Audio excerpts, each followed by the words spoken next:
They're off. All coming away to a good start.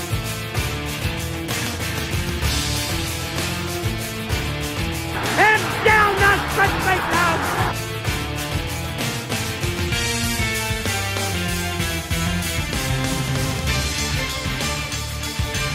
Serpent Beaver, giveaway wins!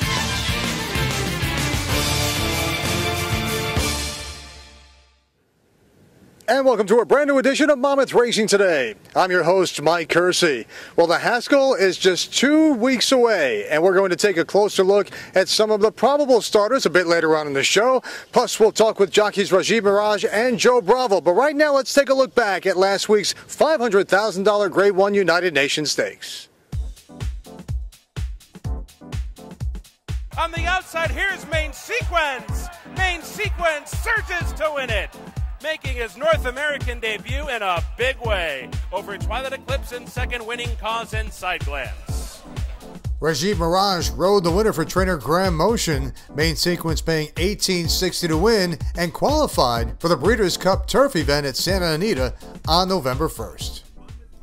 Everybody's going to Monmouth Park this weekend. Meet Big Joe Henry and see some vintage rides at the Haskell Classic Car Show Sunday, July 13th.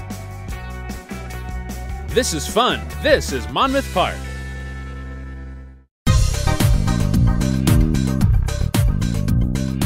Welcome back to Monmouth Racing Today, and Jersey Joe Bravo alongside. Of course, he's a 13-time riding champ here at Monmouth Park, and I still say he owns the Monmouth Park turf course no matter what anybody else says. Joe, how are you? I know you're riding all over the place. Tell us what's going on. Catch us up. Life's been great, Mike. Yeah, I do miss Monmouth Park. It's home for me, but we've been traveling around just riding some really good horses and excited. I mean, the 18th starts up Saratoga's opening day, and we got some good horses lined up, but you know what? Good horses travel, and I'm there opening day, but on Sunday I'm in Canada riding Za Approval, and Monday I'm going out to California to ride Summerfront. This Saturday I'm in Chicago riding really nice horses at Arlington. I'm in a position that you just kind of like dream about, and I'm just thankful about being here and doing it. No question. Let's go back to a position you were in the Kentucky Derby, finishing third with Danza. How exciting was that? And tell me about that race. It's just a dream come true. I mean, ever since you're a kid, you kind of wait to get to the Kentucky Derby. And honestly, I had a lot of mixed emotions that night. We're sitting at the dinner table, like 6 of my close friends, and I didn't know if I should be happy, mad, sad, glad. I was totally confused because the horse won third. But we got banged around pretty good in the race, and a couple things different. There's no reason why Danza couldn't have won the Kentucky Derby. So just a lot of mixed emotions, but wow, it's great being in a big dance. Take us back to your biggest race here. Of course, you won the Haskell, and that's coming up in a few weeks, and we may see you back here for then. What do you think when you look back? It's just every day's nice to be here. I mean, it's home. I was born at Monmouth Medical Hospital, 5 miles away, and to be able to come home all the time is nice. It's a special place. And you're getting some good mounts when you come in here. You're winning somewhere around 50%, so you're making the most of your rides when you come in here. It really is a dream. I mean, to be in this position where you don't have to work as hard. And I'm not looking to ride 10 races a day. I'm looking to ride some quality horses. Bottom line, look at the silks I got on. I mean, these are one of the biggest owners in the country. Anytime you can work for people like that, wow, it's a dream. Thanks, guys, for being behind me. That's all. Riding for Sarah and Ken Ramsey, of course, and when you take a look at what you do here on the turf course, is there a way of riding the grass here? Is there something about it? Being patient, just putting your horse in the right position. What is it about the success on the turf course here? Well, for number one, you got to have the horse. I mean, the horses make all of us look good and bad, but turf racing's a lot of position. You have to be in there and make sure you keep them relaxed and covered up. Most times sprinters do really well because you need a good turn of foot that last eighth of a mile. It's almost like basketball. You don't look at the first half of the race. It's all the last part. Haskell Day 2014 is right around the corner, but this year, make plans to be at Monmouth Park for the entire Haskell weekend. Festivities kick off after the races on Friday, July 25th with the second annual Joe's vs. Jocks Mini Golf Festival. Then on Saturday, July 26th, join us for Ladies' Day, sponsored by Lily Pulitzer Shops at Riverside. Then on Sunday, July 27th, it's the summer's biggest race, the $1 million William Hill Haskell Invitational. This year, Haskell Weekend is bigger and better than ever. For more information on all the Haskell Weekend festivities, log on to MonmouthPark.com. Welcome back to Monmouth Racing Today. I am Mike Curci. Alongside is Rajiv Mirage, a familiar face at Monmouth Park from around 2004 to 2008, and visiting here to ride some big races. But Rajiv, let's first of all talk about how everything's going for you. It's basically riding in New York. Things are going pretty well right now in New York. Business is steady. A lot of trainers there giving me some good opportunities, so things are really good, looking up. You came over here and took a horse for Joe Orsino to the winner's circle at some big odds today, called Colonel Juanita. And what's it like to get back here at Monmouth Park and feel back at home again, getting a winner like that? It's great to come back to Monmouth or to win races, and Monmouth has been very instrumental in my career from the beginning. Even like Joe Orsino, he's been riding me at Monmouth since I was an apprentice, so there's a good history there, and I always loved being at Monmouth. It was really home for me for a while, and it's just a real happy place for me right now to come here and win a race. Speaking of history, you are the son of a jockey, so it all started for you. It was in the family. Did you, from the beginning, know that you wanted to ride horses? Yeah, I was pretty desperate to be a jockey. I wouldn't want to be doing anything else, so I'm really fortunate to be living my childhood dream. This is the only thing that I really wanted to be, so I consider myself real lucky for it to really be happening. You've won some big stakes races over the years, but you also had the chance to ride in the Kentucky Derby and was third back in 2011 with Mucho Macho Man. Talk about that race, that experience at Churchill Downs. Well, the Derby is such a historic race, and I would think that it's every jockey's dream, or it definitely was my dream to try to win the race. And when I rode Mucho Macho Man specifically, I went in with such a great opportunity to win, and to finish third, I thought it was a good accomplishment, and it felt like it was close, and it make you feel like your time will come. Hopefully, it's a good inspiration. Let me ask you about the overall experience, though. What's it like when you get on the back of that horse and you hear the crowd and you hear the song and then you get out onto the track? Everybody says it's so emotional. Yes, it's a really emotional, and there's a lot at stake. A lot of people, not only the people in the grandstand, you start thinking about the whole world is watching you and watching that race. And for me personally, I try not to put too much emphasis into the pre-race. But if I win, it's going to be a big celebration. So I'm trying to save mine for the day if I win the Kentucky Derby. That's where my emotions will kick in. It's not really before the race. For a rider, is there a different mindset, Rajiv, with a race like that, especially one as big as that, and of course the regular overnight, everyday race? You have to start feeling a little bit of pressure or not? For me, it's good that you say that, because I've always tried to talk myself into not taking it. I try to take it as a race, as a regular race, like I say, because if you start thinking too much of a build-up to the race and, oh my God, it's the Kentucky Derby, you might throw yourself off your game.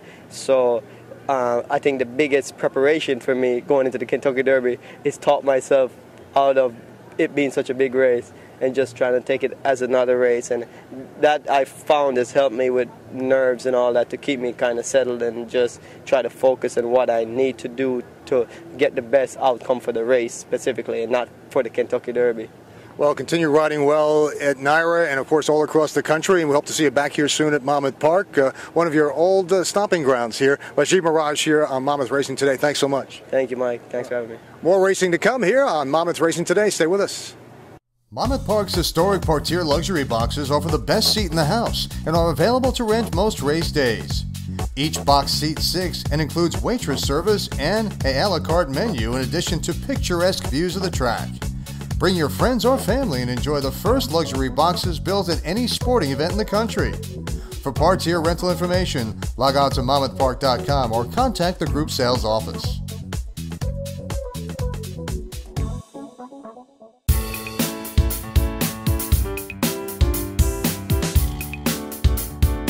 Welcome to our Breeders' Report on Monmouth Racing Today. Once again, joined by Christina Bosanakis of the Thoroughbred Daily News and TVG. Christina, when people walk into the racetrack, they have the racing form, they pick up the program, and they open it up and they see a group of first-time starters, especially 2-year-olds. They're looking at it going, okay, what am I looking for here? You might have some works on the bottom of the program. What is it that you look for when you open up a program? And it's an exciting time, obviously, with the babies taking center stage. But what is it that catches your eye? Well, there are a few things. I think, first of all, if I look at the program, I'm going to look at connections, because there are certain connections that you just know are going to do well with those first-time starters, especially with the babies.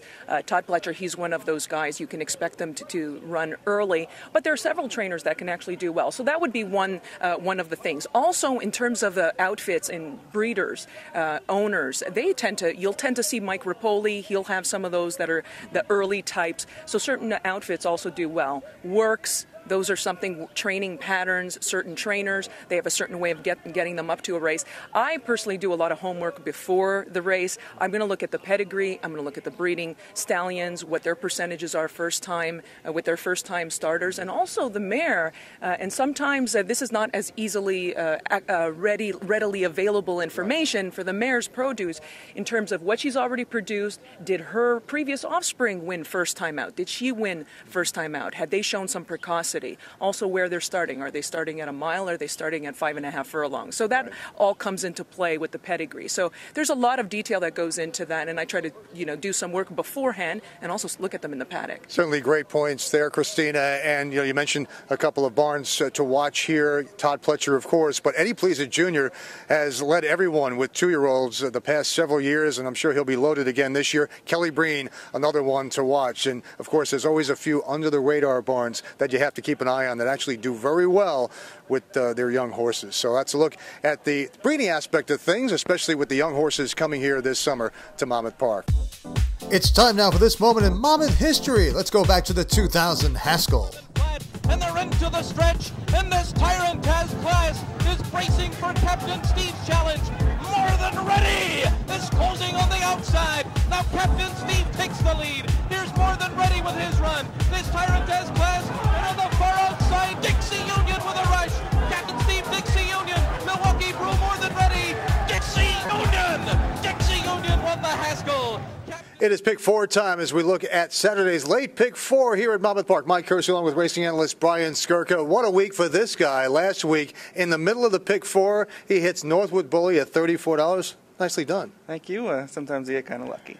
Well, let's see if we can do it again here. But first, let's talk about the Haskell starting to take shape. Just 2 weeks away to the William Hill Haskell, $1 million on the line, and we may just get that incredible filly. Yeah, it's looking like a really good race so far. I think we have 8 probables, a top by untappable, the Kentucky Oaks winner. She won the Mother Goose last time, but a lot of also noble horses, obviously our local ones. The top 2 finishers of the Long Branch look like they're coming, the winner of the Pegasus, but Wildcat Red, Social Inclusion, Bayern. It looks like a pretty good race so far. All right, that's shaping up again in just 2 weeks. Sunday, July 27th. Get your tickets and make sure you join us for a big day. And this weekend as well, we have Big Joe Henry, one of my favorite disc jockeys in the whole world, will be right here broadcasting live from 101.5. And I'll tell you what, you got the classic car show to go along with that. It's quite a combination. No, it's a great day. Some great cars. Big Joe Henry, obviously, one of the top personalities in New Jersey, if not the top New Jersey personality. It's a great day on Sunday. All right, let's talk about the late pick 4 here. Race 9 kicks it off. What do you like here? I'm going to go with Chili's Cowgirl to kick it off. Just a 3rd career start for this 7-year-old, but the first 2 aren't that bad at all. Now she's second off a layoff. I'll take the 6, Missed the Loop. Makes her second start off the bench and switches to veteran rider Gabriel Saez. I think that'll help. Drops in class. I'm expecting more speed in this spot. Race 10, who's your top pick? Ginger Goose for me, the 2-horse in here. Eddie Broom puts this one back on the turf, and he can do some very good things. Turf spring, I think the extra half furlong, 5.5 helps this one out. I was really looking at that one too, but I went with the 9, tucked in front. Ships in for the 22% barn of Bob Moscow and returns to claimers after a solid effort at Parks. Race 11, who's your top selection? I think Jeter sits the perfect trip in here right outside of 2 speed horses. Chucksy Lopez aboard and first off the claim for David Jacobson. I'll tell you what, I was thinking that way, and I thought Wonderfeller also could sit the perfect trip. That's in my notes here behind the speeds. There's enough speed, 2 or 3 of them in here. It could set it up for Jeter or Wonderfeller. I say put them both on your ticket. And in race 12, who's your top selection? I'm going to go to the outside. Catechese in here. Cal Lynch now trains this one. Always dangerous when he ships in from Parks. Absolutely. I like him too. And the 4, England, hopefully will do better than the soccer performance over in Brazil. This one has been close in his last 2. The return to the $10,000 claiming level where he was claimed a couple of starts back, I think, makes a big difference. All right, Brian, enjoy the weekend, and we will talk to you right here at Monmouth Park on Monmouth Racing Today. Everybody's going to Monmouth Park this weekend. Meet Big Joe Henry and see some vintage rides at the Haskell Classic Car Show Sunday, July 13th. This is fun. This is Monmouth Park. Thanks so much for watching, and we hope to see you again next time right here on Monmouth Racing Today.